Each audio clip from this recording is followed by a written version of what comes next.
Well, good morning, everybody. Welcome to our, hopefully our final Zoom clergy breakfast. We'll see. Hopefully we can be in person next month.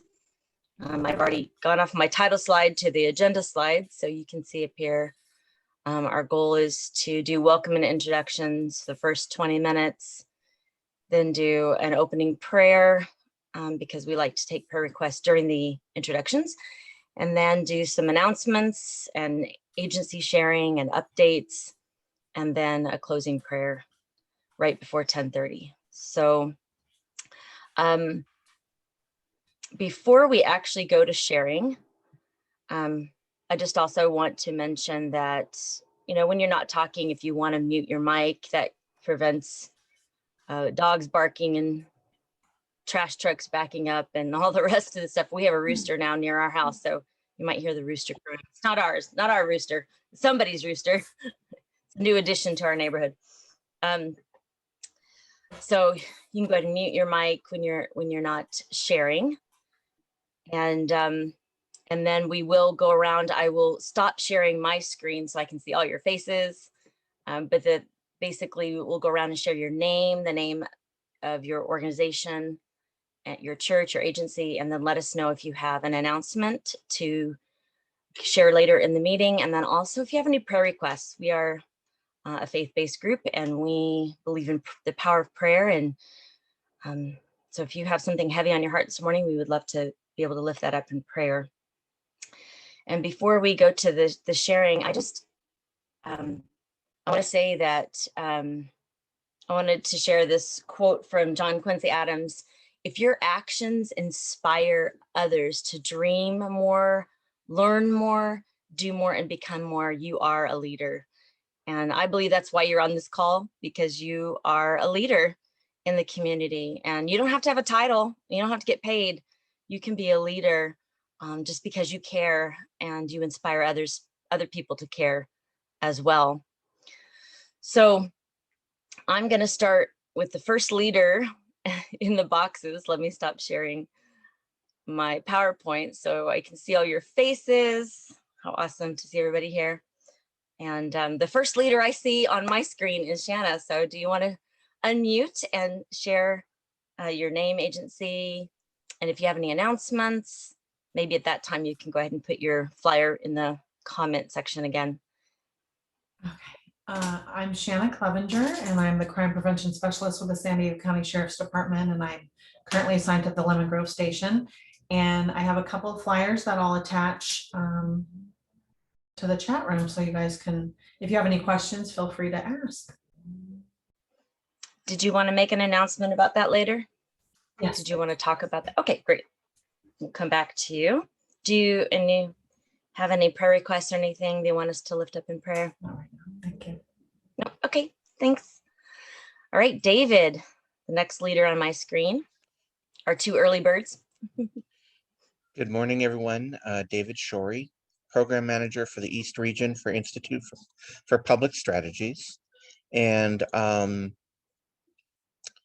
do have announcements and just a prayer request for, as weird as this sounds, for those who are transitioning back into kind of the in-person, and that they be, you know, filled with grace and it's I know a lot of people are starting to go back, and it's kind of a struggle to do the in-person thing now. So it's so that's my prayer request. Yeah, that affects all of us, definitely. Thank you, David. And we'll come back to you for sharing. And my next leader I see on my screen is Mike. You want to unmute and share? Good morning, everybody. I'm Michael Lavish with the Baha'i community. And I do have just a couple updates and announcements to share later on. But it's sure good to be back and see everybody. I've missed a couple of meetings, so I've missed seeing everybody. So glad to have you back, Mike. Thank you. thanks. All right, Roberta, you're up next. My next leader. Good morning. I'm Roberta Bowling, also from the Baha'i Faith community and Lemon Grove Historical Society, and I have no announcements. Thank you. We're glad to have you here, Roberta. Thank you. We do thank you for your leadership in the community in many ways. Billy, hi, you're on a beach somewhere. Yeah. It looks like somewhere I'd like to be today. Good morning, everyone. My name is Billy Simmons. I'm at North Park Apostolic Church. I'm the ministry administrator. And I just got back from Chicago for my brother's 40th wedding anniversary. And we had a great time with family and just enjoying life. And so I was very thankful that the Lord was able to bring me back safely. I have no prayer requests. Okay, great. Great to have you and your church represented here. We hope and pray that your pastor, Mark, is doing Yes. well, and the whole family. Good, excellent. All right, next up, I have the Hidalgo. Nice Hello, to my see name you. is Vivian Hidalgo. I am the graduate student worker for the County of San Diego, working alongside Zach Hansen and the community promotion team. I do have an announcement, but I have to get off at 10 because I have another meeting. So I might just put it into the chat box. It's regarding the August Live All San Diego newsletter. And I have no prayer. We can have you Oh. go first. We can bump you up to the top of the Okay. first line. Thank Okay, you. great.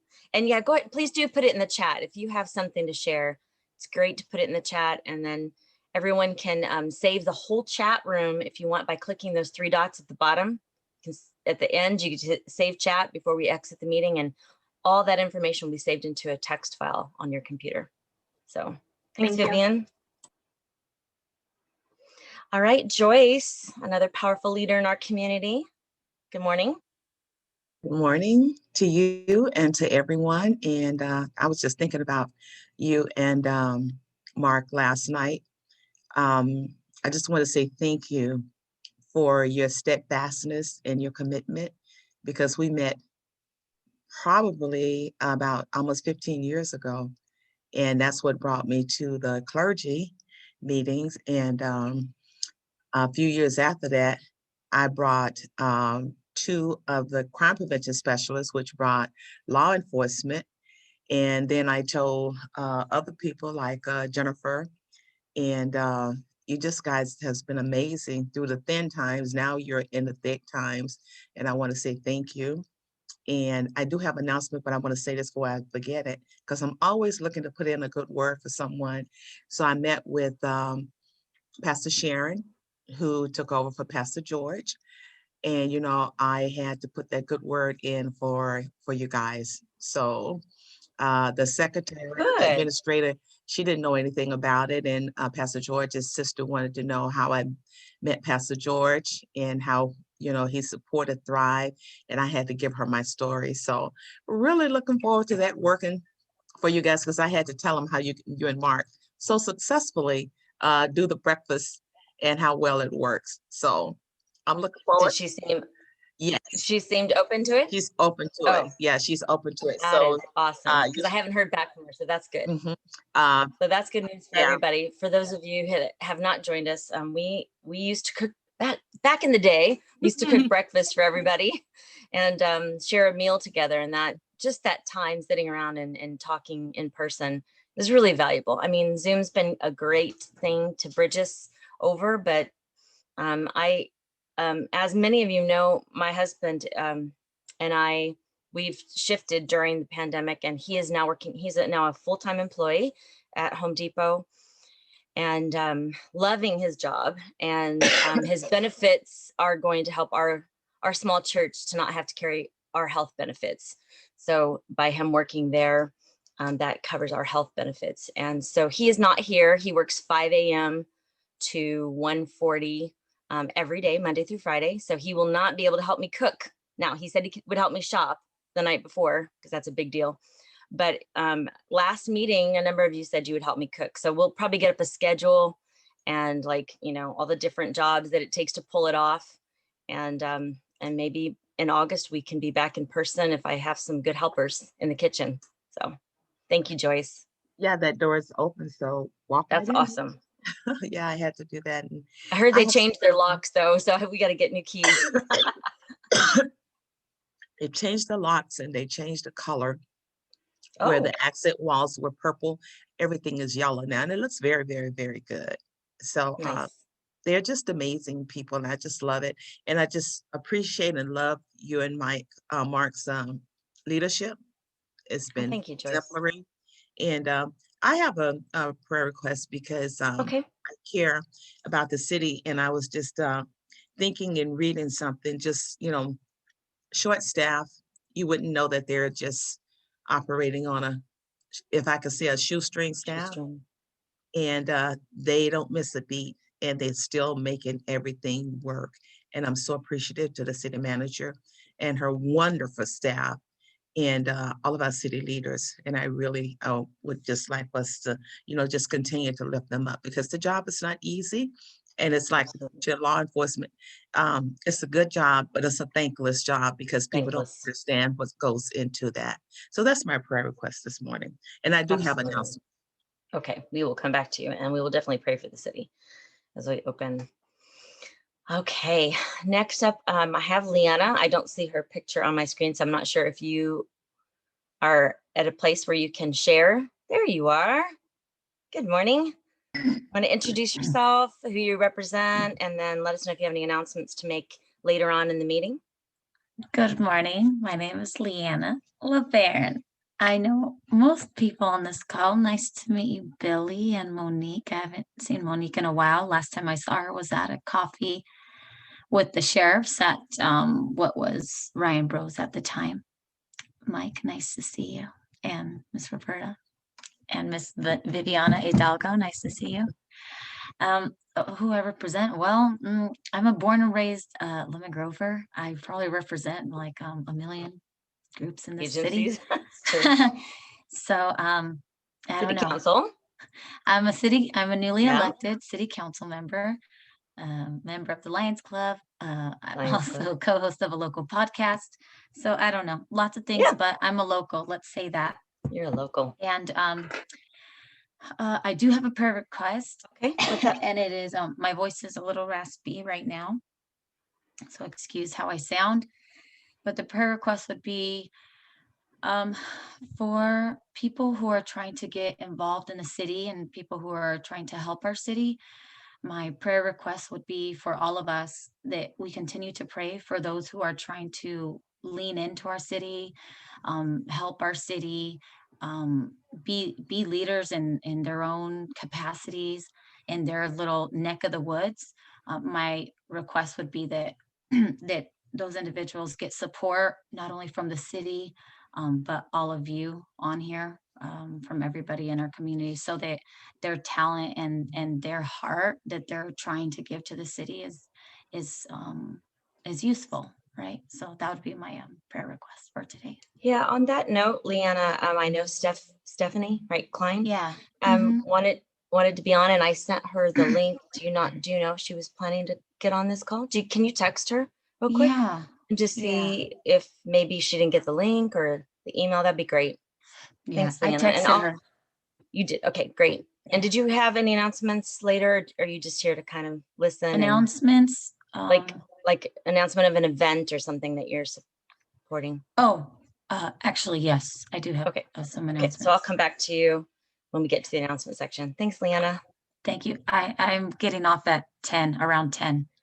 Okay, Sorry. I'll have you go right after Vivian then. Because I have a meeting. Thank you. Yeah, absolutely. Okay, next up on my screen is Monique. Great to have you here this morning, Monique. Hi, thanks for having me. Monique Myers, Community Partnership Prosecutor at the San Diego District Attorney's Office. I've put a few different flyers into the chat, and I candidly cannot remember if I have shared these with you or not. So if you see those and you go, this girl keeps sending me the same flyers, I apologize. I'm really quite excited about some of these programs that I've put in the chat. And so if I'm flooding you with them, I really want Lemon Grove to be involved. So I'd love to share afterwards about those events. Thank you, Monique. We will come back to you and let you explain all those wonderful flyers. We would rather have more information than not enough, so that's great. All right, next up, Lydia. Good to have you here this morning, Lydia. Hello, how are you? Good. Great to see everybody. I do have a few announcements, and I'm glad that we're going to go back in person. And I do have a few announcements when time comes. Okay, great. Thank Are you. you on a time crunch this morning, Oh, Lydia? not today. That's great. Any prayer requests for the city that you have in mind that you want us to lift up as we open? I think Joyce covered it for us. So Awesome. just wanting to make sure that we always keep our city workers, especially those that are out day to day dealing with individuals, in your thoughts. Awesome. Well, thank you. And then I believe the last box on my screen is probably Susan Farnsworth on the telephone. Do you want to unmute and share with us, Susan? I'm Susan Farnsworth from Lemon Grove United Methodist Church. I don't have any announcements, but could you please give us an update on Pastor Jeff? Yes, I will. Thank you, Susan. I was definitely going to do that right before we pray. So Pastor Jeff is a longtime leader in our community. He has been at the First Baptist Church of Lemon Grove for 30 years, started as a youth pastor, became the senior pastor. And, you know, they're a family in that community. And also in this community, he's been a part of Thrive, Lemon Grove, and he's been on the Heal Zone and a lot of, he's very active in the community. Well, he, during the pandemic, came down with pancreatic cancer, which, you know, as many of you know, is a very painful and not a lot of people survive pancreatic cancer. His was rated 2B. A 2B tumor is something that's, it's inside the pancreas and has not penetrated the wall into another organ. So their hope is to do 6 months of chemotherapy, and then hopefully it will shrink the tumor enough that they can go in and surgically remove it, and then do 6 more months of chemotherapy. They told him he was not going to lose his hair, but they were wrong. He's lost a lot of weight. He's lost a lot of his hair. He had to shave his beard and mustache, and his hair's thinned out, and he's losing more weight than they'd like. Each week that he does chemo every other Tuesday. I think this is his off week, but in the off weeks, he has to get shots. His wife gives him shots to build up his white blood cells, to get his bone marrow to produce the white blood cells in order to be even eligible to get the chemo on the next week. Some of you know this routine. He's halfway through the first bout of chemo. So the pre surgery chemo. And he's been preaching every Sunday. He has to sit down because he's kind of weak, but he's trying to stay encouraged. He's got a lot of people helping him with his duties. He stepped down from his denominational duties, and he really, really loves you guys and wants to be here with you. Right now, he has to stay away from people, as you can well imagine. Even for church, he just wears a mask, goes in, preaches, and then leaves, just because his immune system is shot from the chemo. So please do keep him in prayer. I know he wants to stay encouraged, but it's been a really tough battle.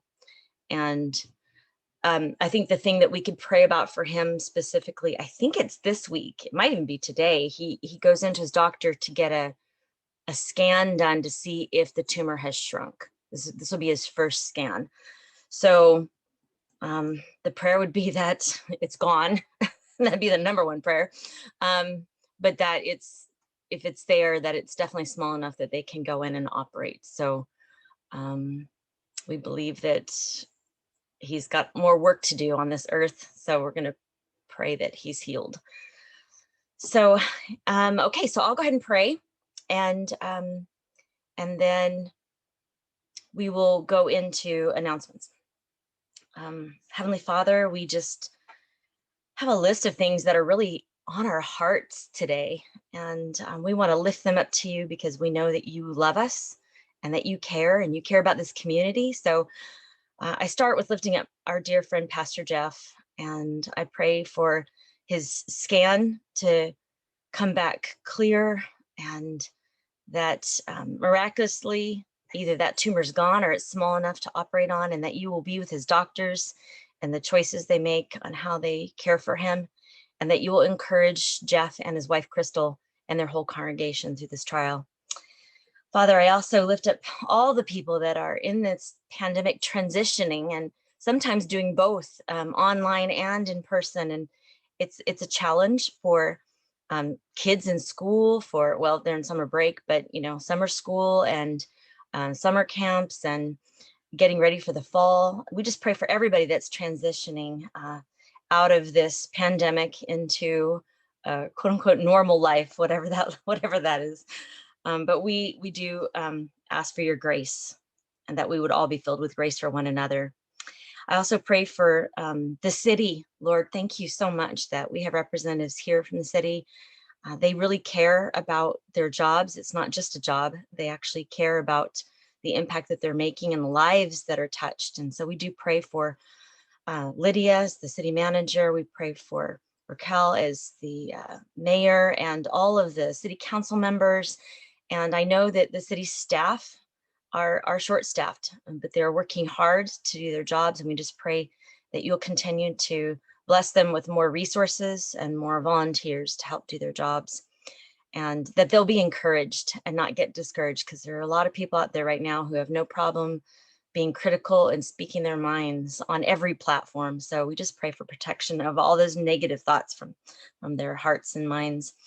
I also pray for all the people who are wanting to get involved in the city, that there'll be venues for that, and that new and more volunteers will step up, and that they'll get support, and that we can all work together in unity and not work against each other, but work together. So we thank you for all these things, and just thank you for all the agencies that are here and represented, and pray that this meeting we'll learn something new and we'll grow closer together, and that you'll bring us back in person next month. In Jesus' name, amen. Well, thank you, everybody. Let's go ahead and start with Vivian, because she needs to leave, and then we'll go to Leanna since she needs to leave as well. So go ahead, Vivian. So the first announcement is for the County of San Diego. They're accepting submissions for the August newsletter. The submission deadline is this Friday, the 16th, and it would be posted on August 12th for International Youth Day. I'll go ahead and post the link right now. And then the next one would be the cool zones that the county is providing for seniors and others gathering throughout the summer. And then the last one would be the Parkology.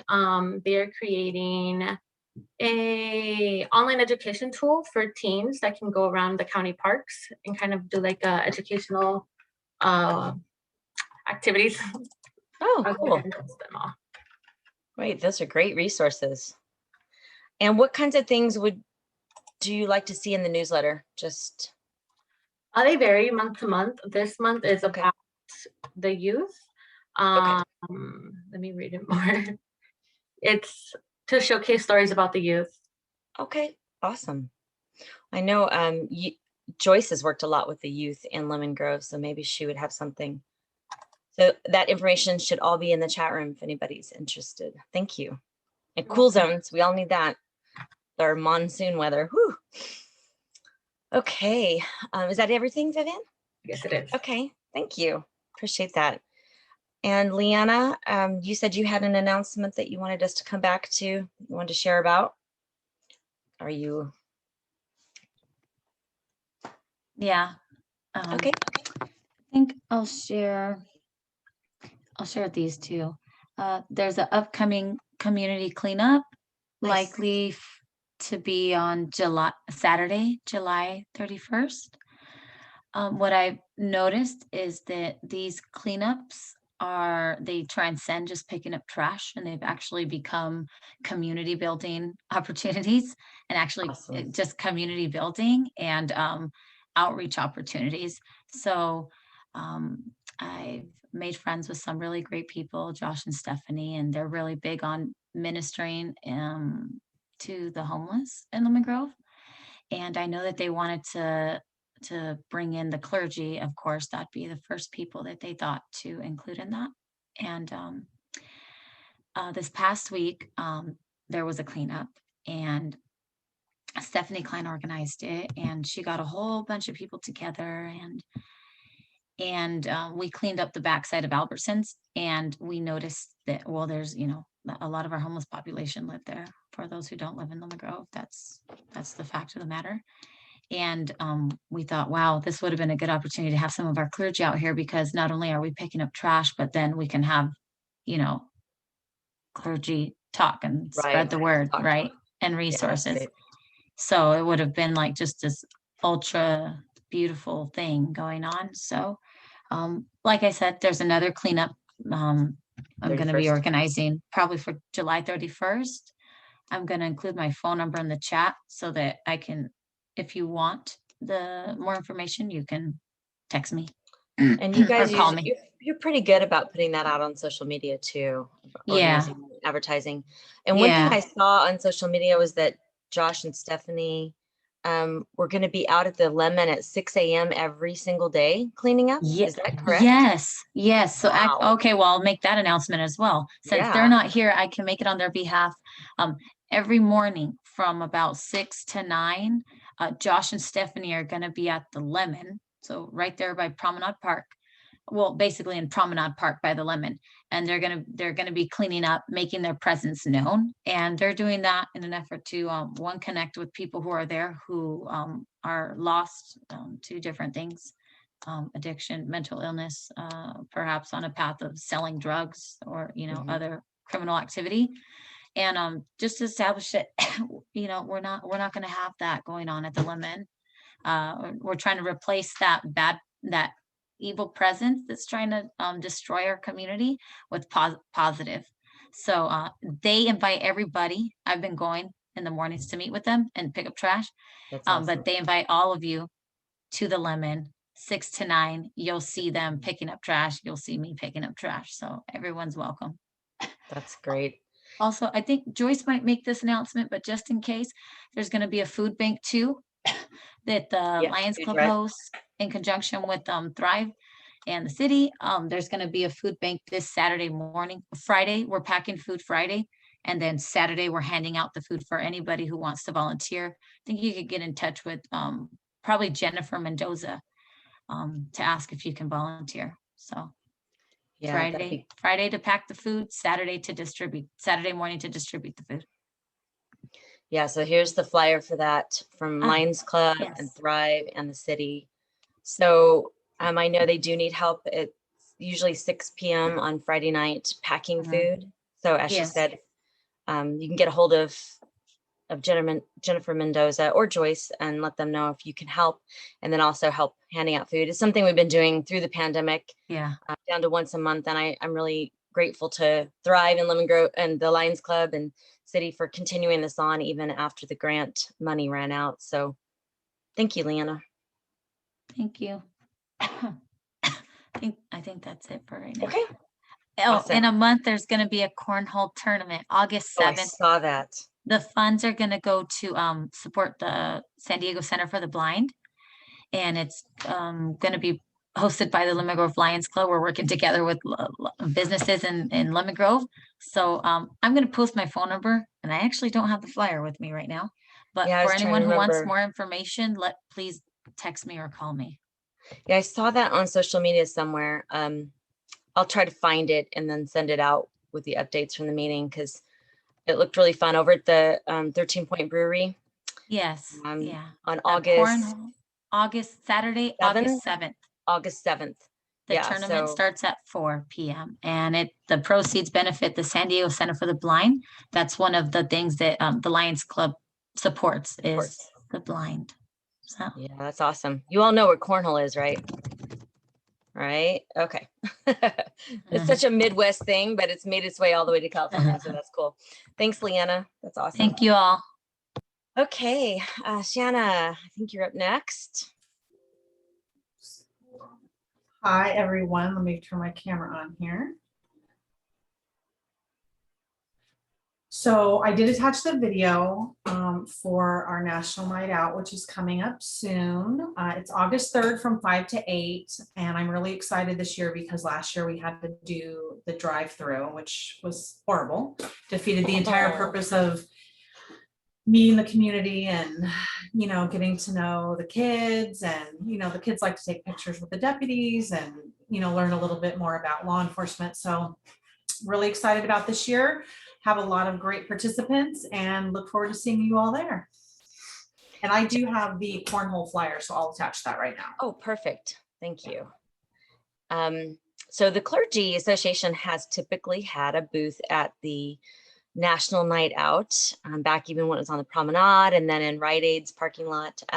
So we are going to have a booth there, and my husband and I will be manning it, but we would love to have your help if you want to pop in and staff the booth for a little bit. We are going to bring our cornhole. We have 2 sets of cornhole. So last time that we met in person for the National Night Out, we set up cornhole, and it was a great way for law enforcement and first responders to play a game with the kids and challenge them, and with the adults too. So it's a great way you can brush up on your game for the August 7th tournament if you are interested. So yay. Okay, that's great. So I think you put the flyer in there, right, for the National Night Out. It's a great opportunity to connect the community with first responders and law enforcement. So please do show up in the Sprouts parking lot this time, and we'll be set up there. You can look for all the different booths, but the Clergy Association will have a booth there representing all the churches in Lemon Grove. Okay, next up we have David. Good morning again, everyone. Again, David Shorey, Institute for Public Strategies. First of all, I wanted to announce that IPS facilitates the alcohol policy panel and the binge and underage drinking initiative, which is one of the 4 countywide initiatives that focuses on drugs and alcohol and reducing and eliminating their impact on communities. There's an advisory council that IPS facilitates around the panel. Monique is a part of that, and we're actually looking for clergy to be part of that as well. And so if you or someone you know might be interested, please definitely let me know. I believe, and Monique would probably know better than I the time commitment, but I believe it's like a monthly meeting.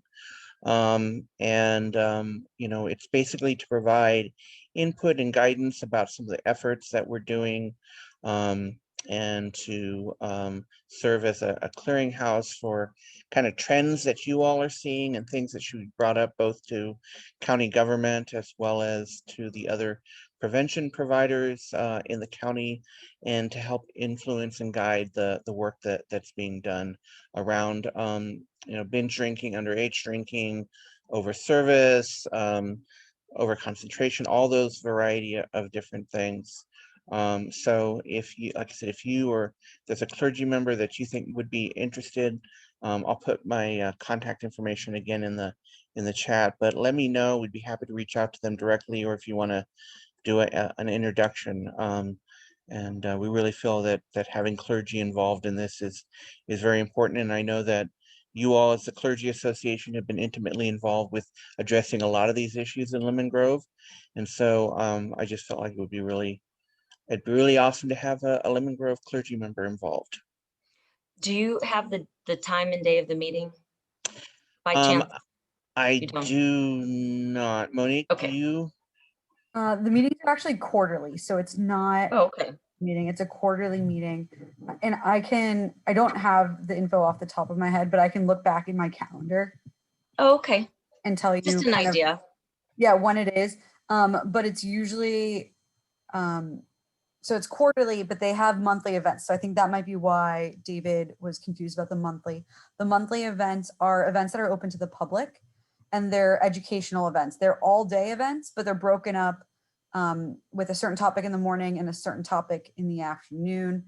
And those are really interesting because they bring in speakers from all across this country, actually, to talk about different issues as it relates to alcohol. And it's not, at first I thought it was going to be all like legislative stuff. And I thought, oh, that's going to be rough to do legislative all day events. But it's actually not. They talk about brain development and how it affects children. And so there's a wide range of topics that are covered in those monthly events that are of general interest. And then the quarterly events, they do look at legislation. And so the time commitment is the actual quarterly event, but you're sent materials in advance.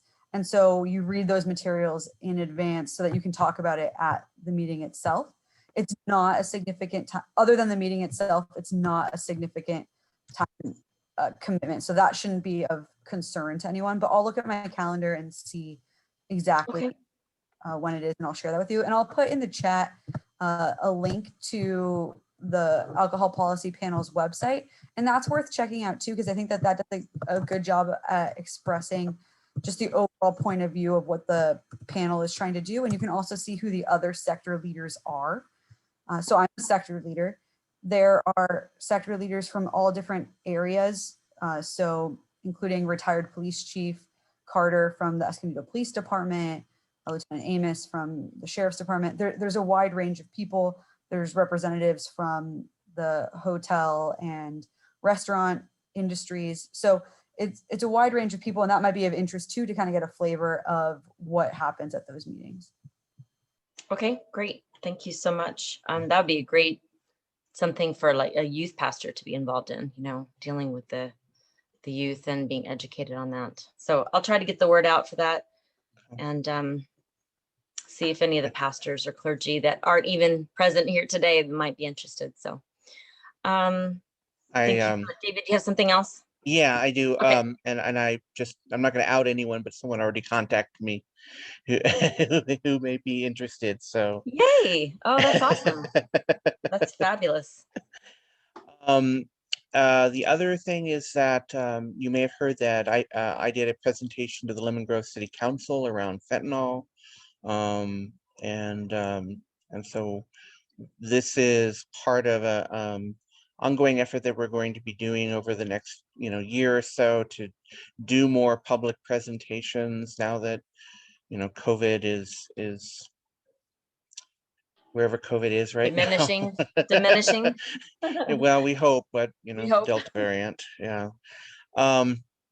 But we want to do more public presentation, not just about fentanyl, but about all kinds of drug and alcohol related efforts. With the council's move on legalization of recreational cannabis, we want to be helpful and supportive of educational efforts about potential impacts and to mitigate those impacts, and to work with community members on those issues, and to be supportive of existing community efforts. So so if you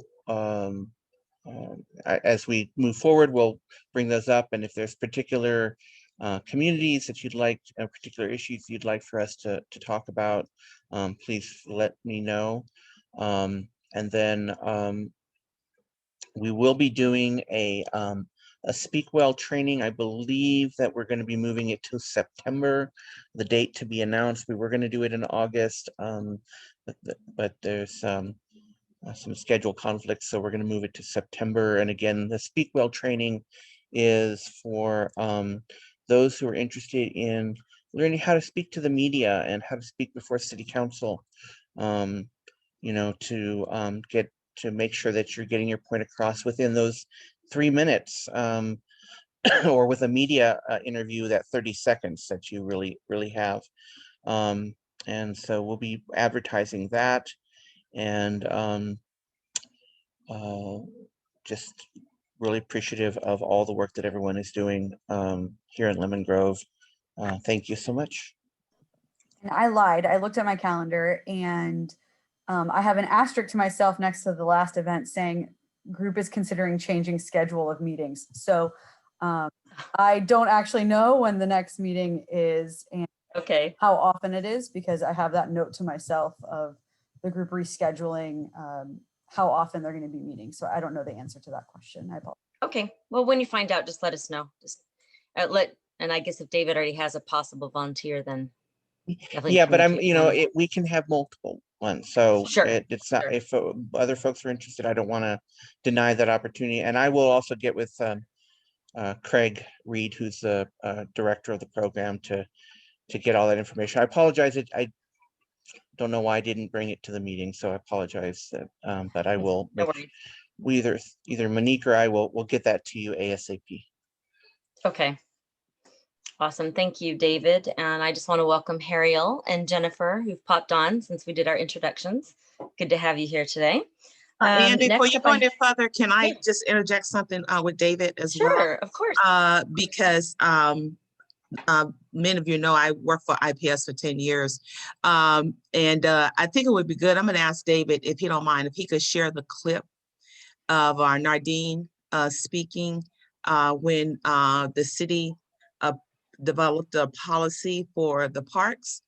And that would be a good example of what your youth can get from the training, because I have to say this, IPS does the best work worldwide, and extensive training with not only adults, but young people as well. Susan Farnsworth came to 2 of our trainings that we did a few years back. And it is just amazing. And the kids have spoken at city council as well. And I will take them to the White House or anywhere, because that training is just that good. And Nardine was able to, she spoke, we trained intensely, and the media tried to take her off the message. She brought them back to message. Wow. And when you're speaking, you want to get your point across in a professional way. And some people don't know how to do that. And then the media has a way of, you know, taking you in the opposite direction. And you can, if you can bring it back, you can bring them back to your, so you can get your message out that you want. And the beauty of media events is to amplify whatever message you had. You want to get that out at large, because a lot of people watch the news. And so, you know, there's a right way and a wrong way to speak in different settings. And so that's really, as you know, important as leaders, and we want to pass that information down to our young people and to our adults, because we want them to know how to advocate for themselves in a professional way. So I don't know, David, how do you feel about that? Sitting that, it will just give you an example. So when we have Once that, you have a date, I think, yeah, that'd be great. Once you have a Yeah. date, send Yeah. out that clip or. yeah, Yeah, we can definitely do that. powerful. Our young, I'm saying our young people, David, I'm sorry. IPS's young people are powerful, and Well, it They have- takes a community, so we, Yeah. you know, we should Great refer them training. to as our young people. Yeah, Yeah. that's good training. even in churches, they can learn how to, you know, to just stand up and Oh, sure. you know, share their point of view, and even to share their faith with someone else. So it is just phenomenal. And Meredith and Craig, they are just awesome. I mean, really super You never awesome. know when there's something will happen in the news or in your church, and then the media is on your doorstep. And Yeah. if you have somebody in your church or your organization that feels confident to be able to step forward and be that person on camera, because they can trip you up and you're stumbling around with your words. And so I think that's great. So let us know when you get the date for that. And then maybe at our next meeting, we can show that clip and we can send it out and really promote it. Awesome. Thank you for jumping in there, Joyce. Okay, next up I have Mike. Okay, just a kind of a quick update. I want to thank everybody for the support for last month. We had our the Baha'is of Lemon Grove sponsored the 3rd annual Race Amity Day program. And just a special shout out, Billy Simmons gave the opening invocation for us. Joyce and her friend, you know, were featured presenters in the program. Mayor Vasquez was there and gave a proclamation on behalf of the city. And I think it was just a really, really nice event, and just appreciate the support of friends in the community. Coming up in August, I just want to put a plug in for it's International, no, it's not international, it's Interfaith Awareness Week. It's the 2nd week in August. And this began just 5 years ago with Dr. Steve Albert from Poway. He was a leader in the Poway Interfaith organization.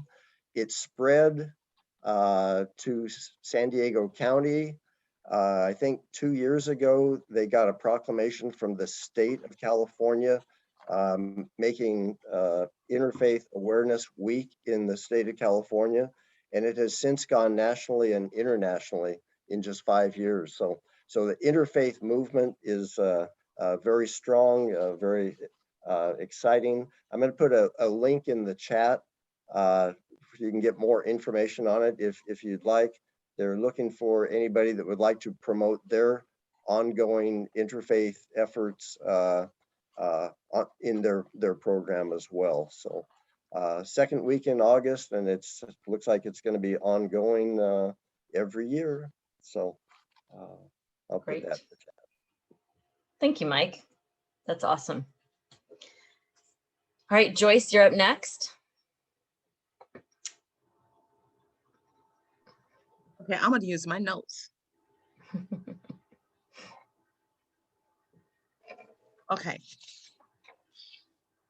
So I want to give a COVID update, and I want to shout out to Lemon Grove and to City Manager Lydia, because besides just doing what she normally does, she published the information that I gave her on the city website.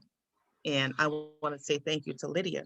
So in our meeting 3 weeks ago, Lemon Grove had the highest rate of vaccination across San Diego County. And that was 61.3%. I was really pleased. I'm a community health worker for the Multicultural Health Foundation, funded through the County of San Diego. To do this work, our target population is African American, but it is inclusive, so it includes all population. And so I did mine's probably a little bit more strategic than others, because I started in Lemon Grove because that's my city and I love my city.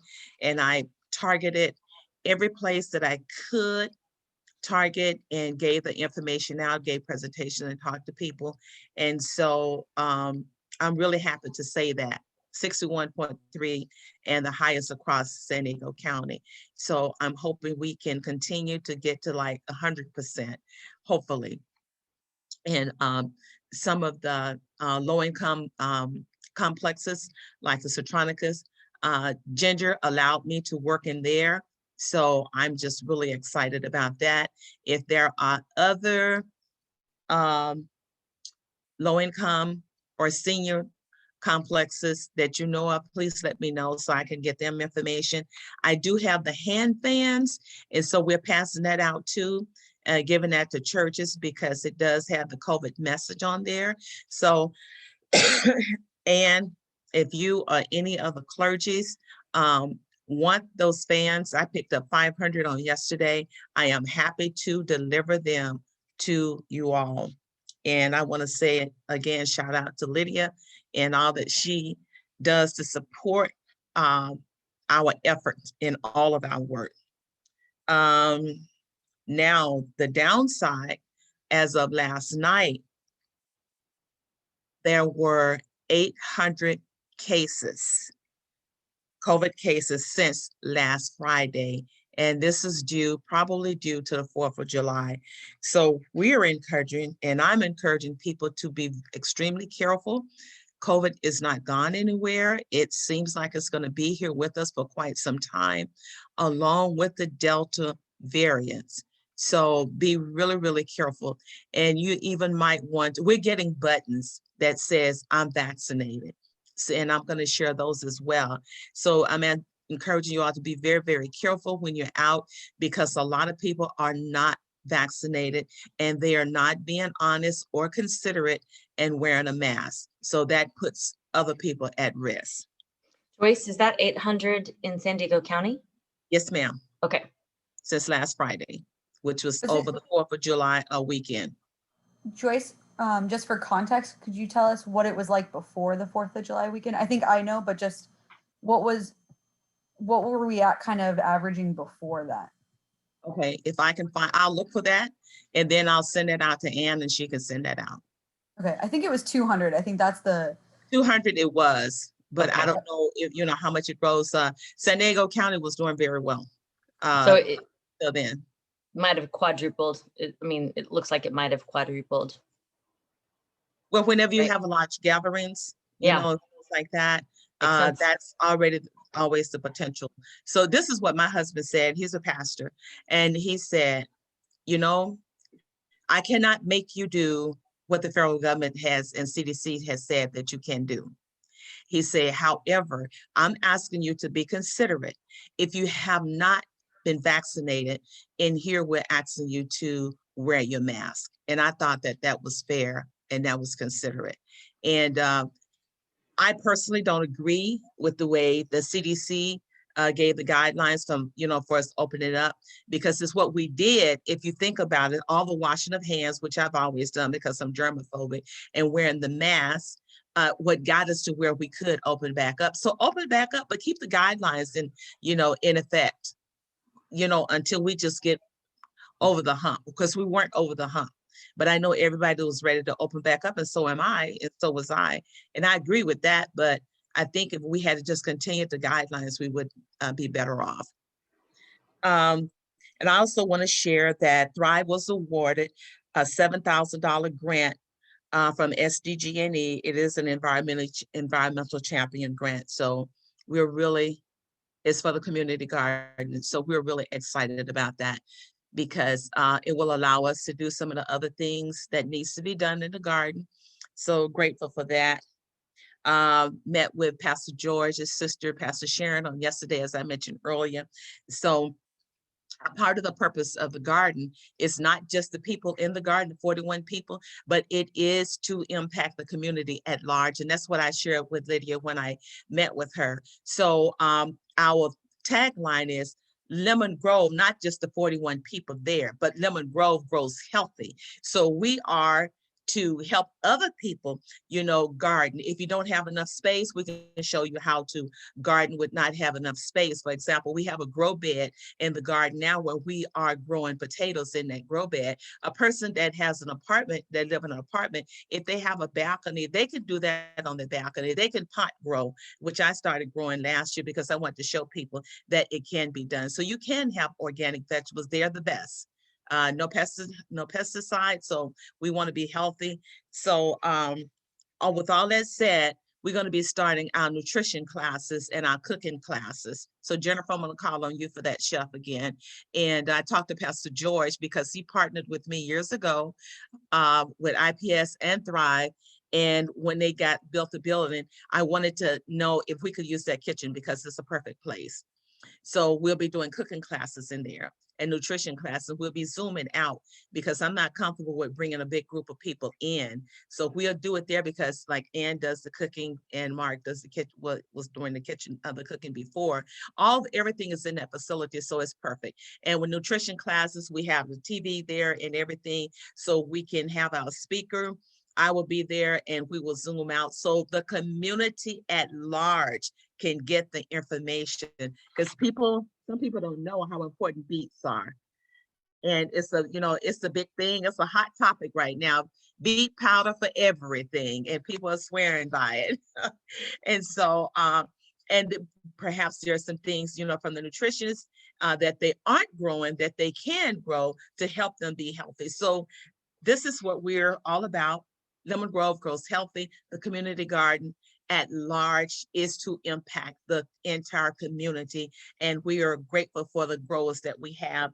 And I'm just going to show you guys these because I got these from the garden yesterday. I paid $15 because I'm from the South and I love fried green tomatoes. I paid $15 for 5 slices of green tomatoes when I was in Mississippi with my mother-in-law last month. And I cannot wait because I have about 7 of those tomatoes and I'm going to fry every one of them. And I am not going to spend $15. My tomato order was $30. My husband couldn't believe it, but she was turning 88 and I said, let her eat what she wants to eat. So I'm really excited about what we're doing, where we are. And I just want to clarify something about Thrive. Thrive has always been active.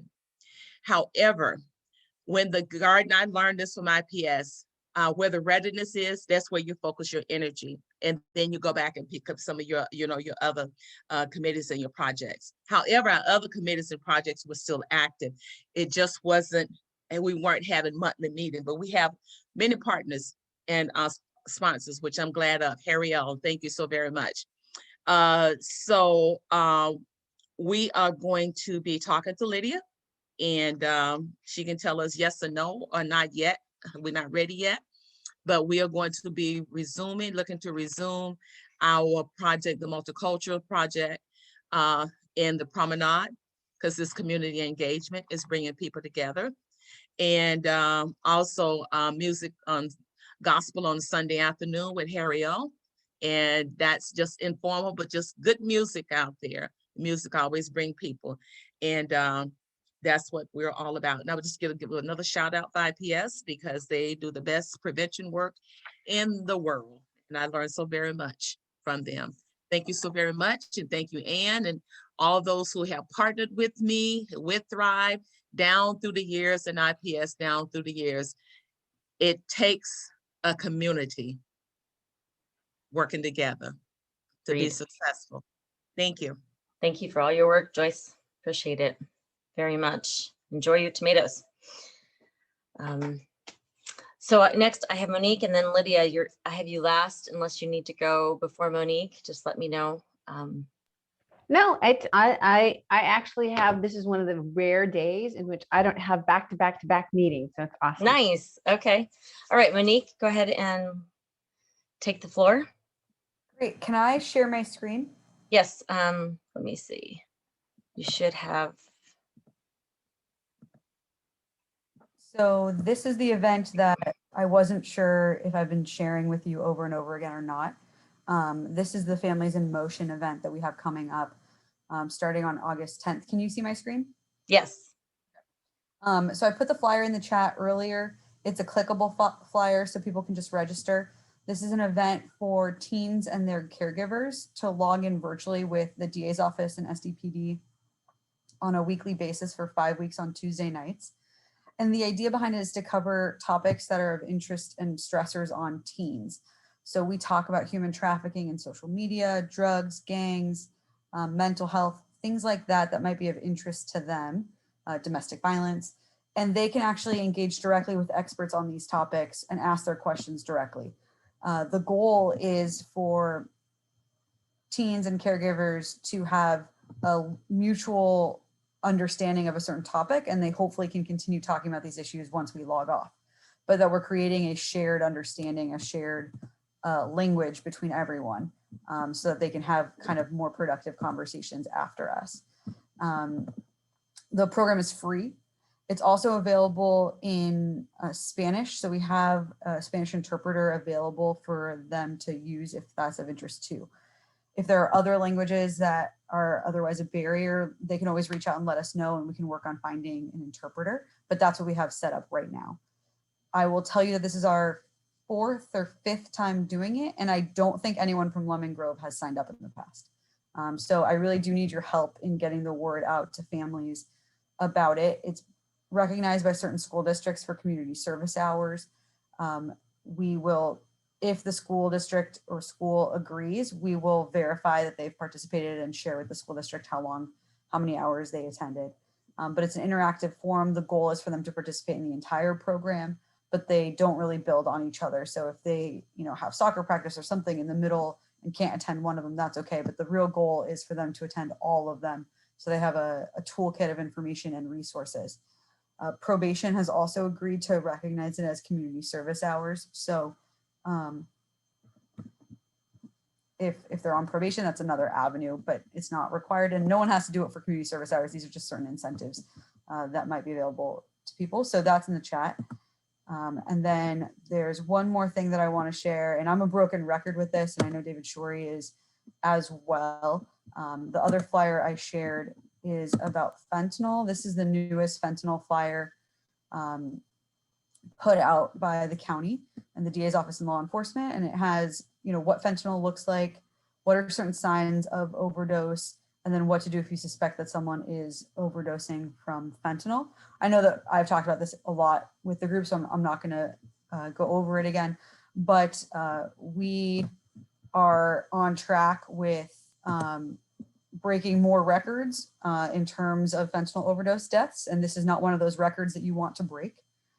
So we have last year in 2020, we had hand over fist the number of fentanyl overdose deaths in the county. And we are on track this year to have significantly more overdose deaths than we did the previous year. So we are just really picking up speed when it comes to overdose deaths. In terms of specific numbers, in 2019, there were 151 fentanyl related overdose deaths in San Diego County. And the medical examiner's office reported that for 2020, that number was 461. So that's triple. And while the year is still early, we're on trajectory to have 700 overdose deaths for 2021. So that's 151 to 461 to 700.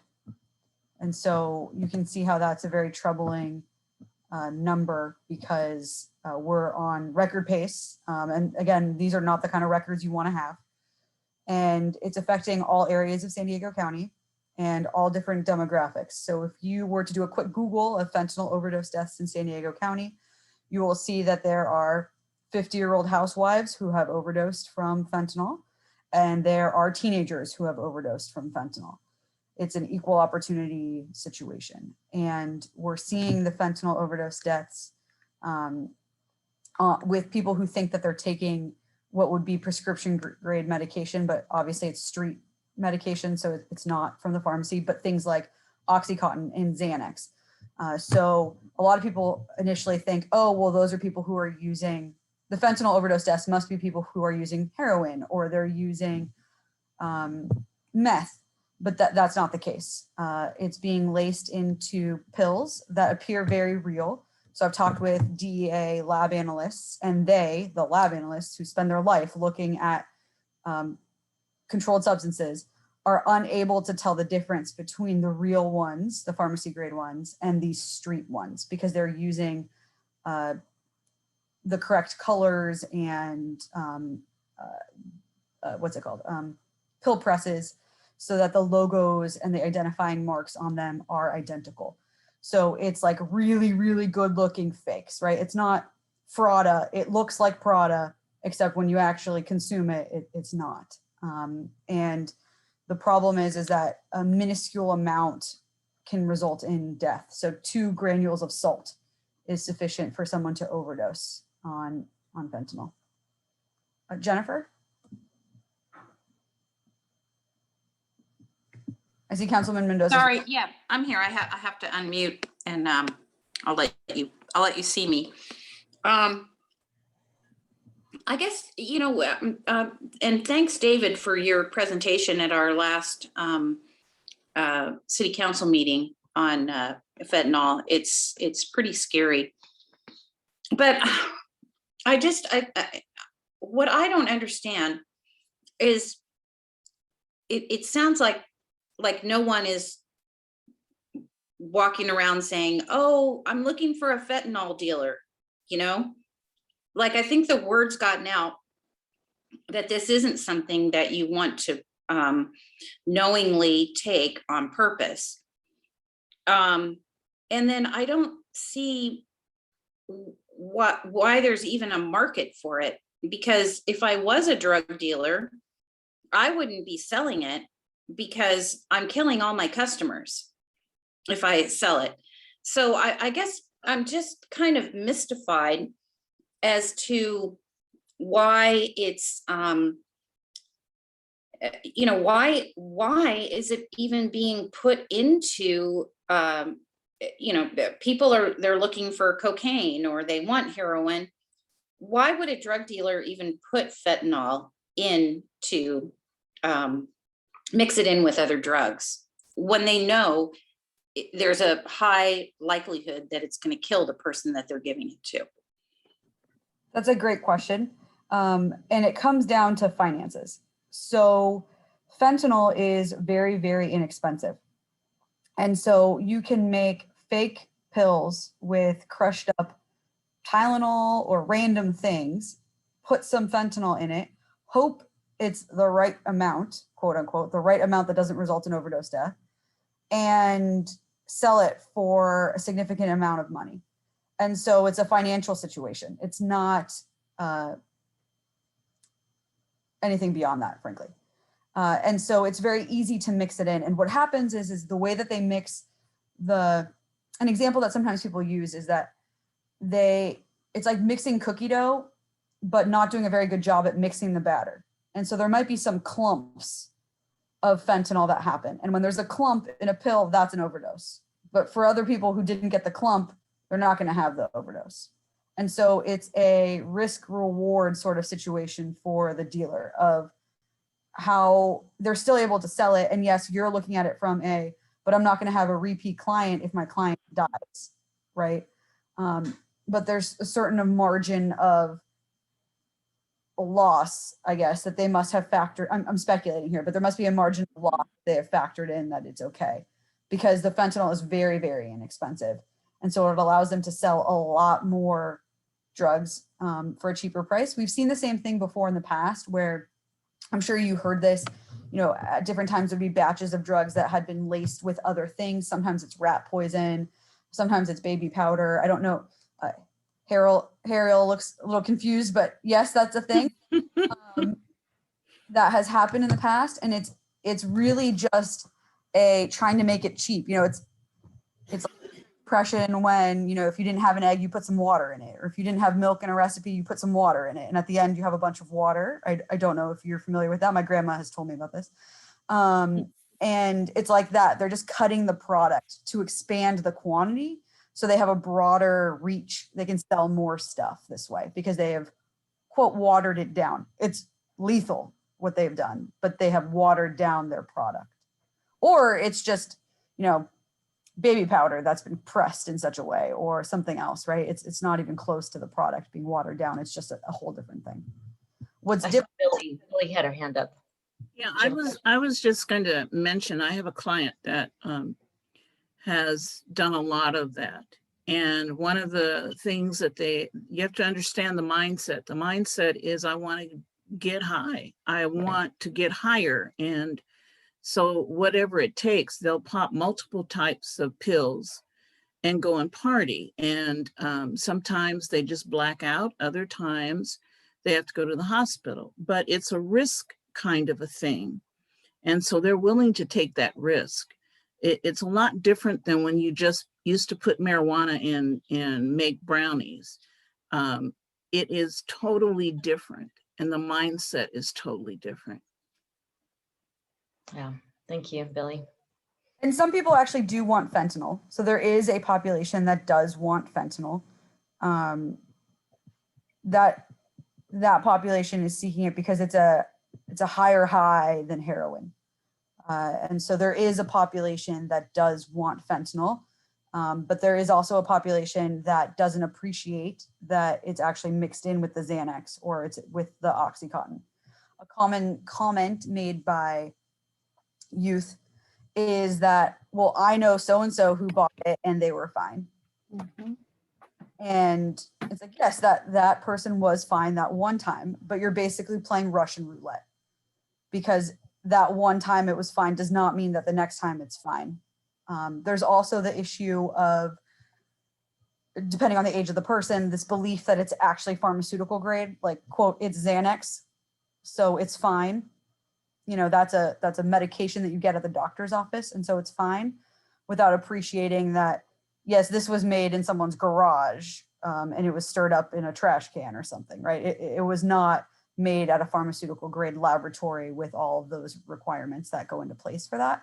But sometimes because they look so real and it's hard to tell, or they'll get it from a friend who gives it to them and it looks so real that they don't really appreciate that this didn't come from medicine cabinet, this came from something else. Well, thank you. And I know we're running over. If I could just add one more thing. I would be remiss if I didn't mention that naloxone is available to folks throughout San Diego County now. Naloxone is a opioid inhibitor that can be administered during a overdose event. I would encourage everyone to get naloxone if you are a pastor, to have it available in your church. If you are in any and all of you are folks that should have naloxone on you and around you. The county has issued a standing order. The naloxone, I believe, is available through county clinics. You can also, and I need to find the details of this, but I believe that pharmacies as well might be making it available. And if not, you're striking out there, there's other resources that are available, like a New Path in the state of California. I will leave it at that. Thank you, David. Monique, was that it for you? Yes, that was it. Thank you. Thank you. Important topic. Really appreciate that.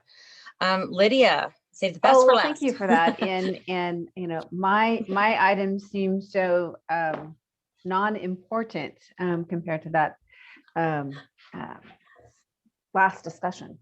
So just to change focus and perhaps bring some positivity to what's going on. We've already had 2 versions of concerts in the park. So they're back at Berry Street Park.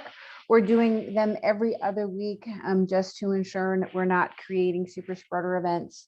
And just like with the CDC guidelines, we ask people that are non-vaccinated to please continue to wear face coverings. And we hope people are honest and ensure that they are being safe for everybody else. We do have day camp in session. We are limiting our campers to 64 campers in our camps. Again, trying to make sure that there's some socially distanced. And we have been approached by parents, but all of our students that are part of the day camp are required to wear face coverings because students under 12 are not vaccinated. And I want to make sure that our students and our day camp workers are safe. And I can tell you that we've got 100% vaccination on that particular class of employees. And then a couple other events I want to share with you. So we have our upcoming city council meeting on July 20th, but that is being canceled. And we're actually moving that particular meeting to the joint school board city council meeting. That will be the next day, July 21st at 6 p.m. This meeting will be virtually, and it will be conducted by the school board, who has more of a broader capacity to do these virtual meetings. We will be getting the agenda out as soon as possible, and then we'll be talking about items in which the city council and the school board will be working jointly. And yes, one of those items will be increasing the joint use at the multiple schools for using the sports fields to increase some park space, at least on the weekends, for our youth. And then the other half is movies in the park, which is August 13th.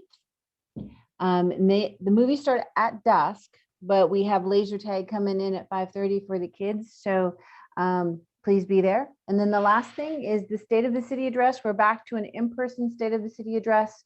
It'll be August 11th. It'll start at 6 p.m. going to 8 p.m.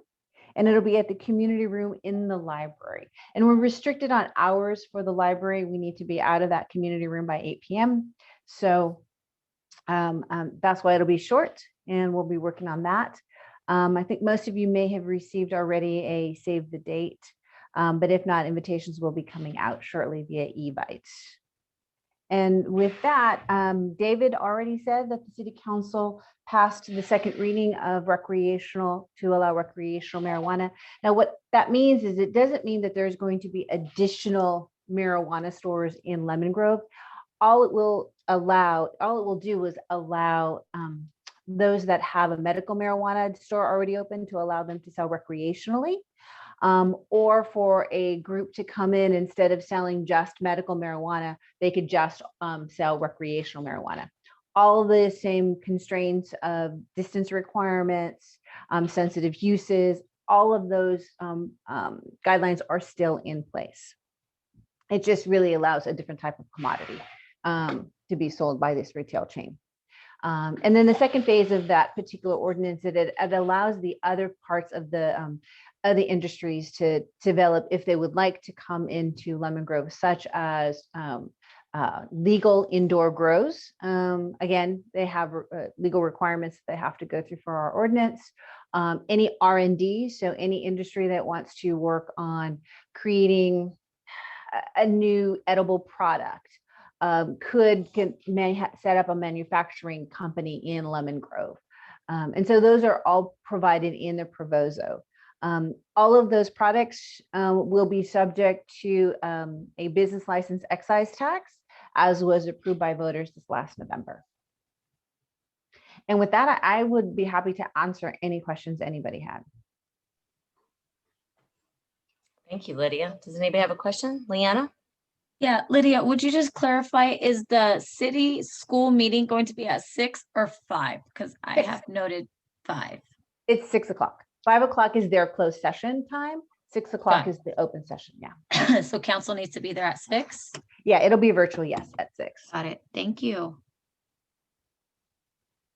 So that, did you say that was in person or that's virtual? That's virtual. The whole thing? Yeah, the whole meeting's in virtual. Yes, yes. Okay. Great. And we'll be using the school district Zoom platform for that. Got it. Okay. Awesome. Any other questions for Lydia before Yes, we? this is Joyce. I have Okay, a question. So can you talk more about, because I get a little confused, I don't know if anybody else do, about medical and recreational marijuana?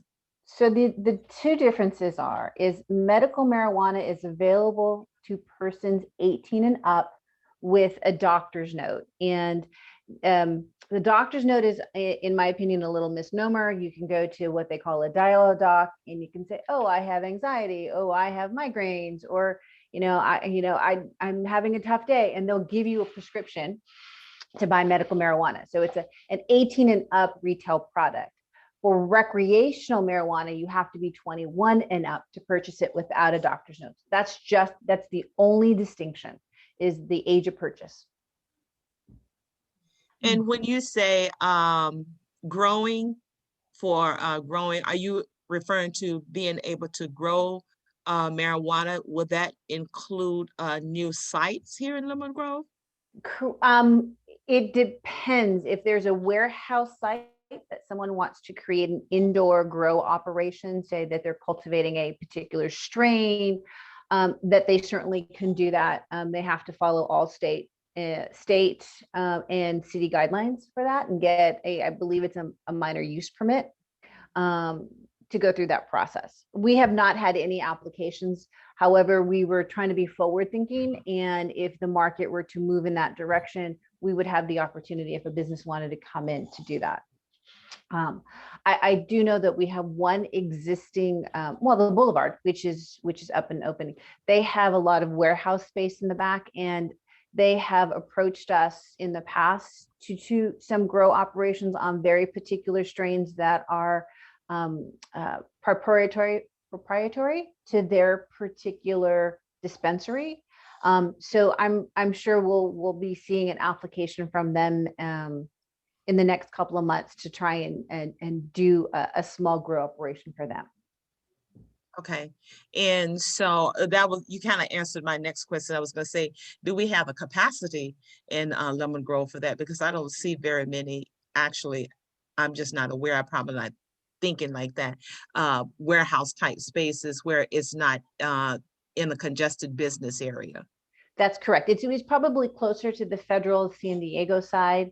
But then again, small R&D operations can happen, and then they would probably create a strain, and they have to do a grow to create very particular strains that is proprietary for that particular business. Because Joyce, and I'm sure those on the call, what they would like to do is cultivate strains that have higher THC product, which then creates a better effect for the users. Wow. Ooh, all right. That just sounds like we just need to do some education and training to our parents, especially where his kids are concerned. And that's just from my LD work. No, absolutely. It's just for my LD work. I can't help it. No, Because, absolutely. And yeah, that was one of the requests from the city council is, once we move down to this direction, is look at avenues and venues in which we can do a more active campaigns for youth and young adults, meaning teenagers, about responsible use when they get to be an adult age, and not to use it until that time. And I know I've had some precursor discussions with Mr. Shorey on being our community partner with that. okay. I see I two have- hands raised. Oh, Joyce, are you done? No, I just have one other question, and that is, this is moving from the 99-cent store and Anna's restaurant, actually, and the bakery. Are there any businesses that's scheduled to come into those 3 areas? So Anna's is going to be retooled as a pizza store. So they'll be doing it'll be like a Italian pizza restaurant on that one. The bakery, no, we have not had any recent inquiries about the bakery. And then the 99-cent store, the property owner has not been very active in marketing the sites. I think I've said this previously. We've sent several leads to the particular property owner for several retail businesses, and the response I've gotten back is that he's either very difficult to deal with or he's not interested. Using it as a tax write-off? Yes. Yeah, Is there anything that we can do as residents and community members? great. Not yet. There are some ideas being discussed in other larger communities, which I'm watching to see if they're going to do. One of them, like Oakland and San Francisco, are looking at what they call vacancy taxes to try and prevent this type of financial product that happens, which is you always have to have distressed properties to offset your high performing properties. And so those are both what they call charter cities, and they have a little bit more latitude in creating the laws. So I'm trying to see what they're going with that particular one. What kind of challenges come from the private sector? Does it look like it's a taking? Is it subject to a public vote?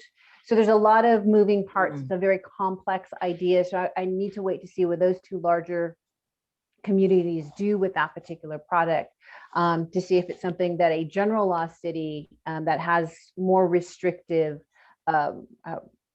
ability to do things can do. Yeah, and we've had these discussions. I've had these discussions with the executive director of the East County Economic Development Commission, as well as the East County Chamber. And we're not the only ones there. There's properties in Santee that are subject to the same sort of financial theory. Let's have distressed properties. Let's keep them vacant. Let's make them loss leaders so that offsets the cost on our other properties. Is the Union Bank part of that whole conglomerate owned by the same person? No, that's a separate, yeah, Okay. yeah. And that And is one's that- going to be a little bit more difficult to repurpose because of the fact that it does have some historical value. So you have to keep the integrity of the architecture. So they can't do a full redo of the whole thing, of the space. And Use with it the as is. bank, yeah, and with the bank comes a built-in specialized vault, and those tend to be very tough in the retail or say food service industry to repurpose that. That's largely the problem we've had at that market right on Broadway and Lemon Grove Avenue that's becoming the vet area. Oh, right. One of the things he's had is there's a built-in vault because it used to be a bank years and years and years and years and years ago, before it was Blockbuster. Yeah. Wow. And getting to remove a bank vault is either quite expensive, yes, because that's lost space. Yeah, makes sense. So that's not going through, huh? The vet clinic? Oh, no, it is. He's moving forward with it. Yeah, no, he's That's moving good. forward. There's banners up there, and I know he's working on his building plans to get his tenant improvements done. That's where you send the bad doggies, huh? In the vault. Just kidding Don't for all you let- animal lovers. I'm Don't sorry. let PETA know that. Don't That was let a PETA know that. bad joke. Okay. 2 hands and then Monique has another announcement. So I know we're way after time. If you have to pop off, we understand. Go ahead, Billy, and then David. Yeah, that was my question, Lydia, was about the pet hospital, when that would open. Yeah, he took a little bit of a break, quite frankly, during COVID. I think it's something, especially small investors and small business people took stock and focused in on what their current business is, because he's got one other hospital that he's running in Spring Valley. So this will be the second that they're doing. I think he wanted to focus in on that particular business because of COVID. And now things have started back up again. That makes sense. Thank you. And David, did you have a question? I do, and I apologize up front, Lydia, that I should have read the ordinance by now, so this may be covered and I should know it, but I believe that the state has devolved some of the control over quantity and types of products to local cities. And I wonder, is there any limitation in the ordinance about the amount of THC levels that can be produced in the city of Lemon Grove? No, there is not. Okay, and then the types of products and advertise, like, the gummy bears and the things like that. I know that other localities have like limited the type of packaging and marketing. Is there any limitation in the ordinance about that? No, there is not. And we know that there's going to be further additions and add-ons once we move into the recreational market. This was strictly more of a zoning focused ordinance to allow them under our zoning code in chapter 8, chapter 17. I think the other two things that you're thinking about more will be in the public safety realm, and if there is a movement or some sample ordinances or things that we can eventually take a look at to strengthen some of the protections of our youth, we will definitely take a look at that and talk with our city council. And I'm sure the advocate community will talk with our city council to make sure that we do our best to protect the youth of our city. And do you know, as a general law city versus a charter city, are you? I know you're more limited, but in terms of regulation of the cannabis products, do you know if you're more limited in what you can do versus a charter city, or is it kind of carte blanche, either or? So we're limited. We're all limited by state law on Prop 64 on what we can and cannot do. We have some police powers, but our police powers aren't as robust as those police powers in charter cities. So that's why having to see where a charter city goes, looking at what general law cities can and their police powers, what are the differences, and how can we adapt what we want to do to a charter city, to a general law city police powers. So the quick answer is yes, our police powers are much less than charter city police powers. Thank you. You're welcome. Great, thank you. Any other questions for Lydia? Monique has one last announcement and then we will close out. I just wanted to say that I've really enjoyed coming to these events and I appreciate you guys letting me in. I will be out. I realize now that I will probably not be at our next meeting. Okay. So I will be out of the office for an extended period of time taking care of an issue. And so I just wanted to let you know that I'm not stopping my interest in the Lemon Grove Clergy Association.